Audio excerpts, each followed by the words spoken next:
pumayag, sige palagto. Baka di kayo na-inform na ngayon ay halimaw na yung batang uhugin na dati nyong in-ignore. Bilang patunay na di kayo bagay ihanay sa dati nyong in-install. Ngayon sa lakas ko pag bumundol, yan ay hanggang yaman pag nagpalindol. Kamusta lahat ng mapagmaliit? Ngayon yung subukan manlait ulit. Ganyan lang talaga yung mga inggit, galit na galit sila sa malulupit. Kaya pasensya pag may nahagip, sarap ba sa piling ano masakit? Ganyan talaga paglaban sa loob mong humanga at pagtakot mo pumili.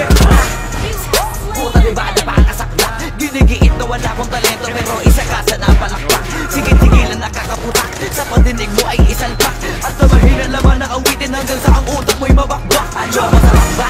Nakakatawa ng lahat mga talangka. Pare-pareho na kinahiligan pero ba't naghihila ka pababa? Dahil ba di matanggap na kinayo ko na lahat ng hindi nyo magawa? Parang hinamak nyo lang mga karagatan na ang gamit ng ibang ka. Ibang ka na yata. Empty your cup in order to fill it again. Ibang ka na yata. Ibang ka na yata. Boxing is not a way to Lahat na may maling tono, makakababa na sa trono. Handa naman akong pakinggan kayo, wag nyo lang ako gawing bobo. Bueno, eto na ang malinaw na sagot ko sa napakalabong tanong ko. Bakit ako sumusulat o papatunayan na hindi ako patabon? Alam nyo ba yun?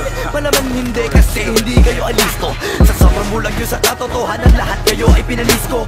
Hindi na uso dito palawakan ng koneksyon. Kundi ka isasabi hasa malabong makakuha ng atensyon. Hindi ako nakipag-unahan pero bakit ako nasa harapan? Samantalang yun nakipagtulakan sa likuran, sila pa ang napag-iwanan. Ako ba ang dapat na alisin? O baka di pa di napansin? Kung totoo sin, mas malagin mo o galing palagi nagmamagali.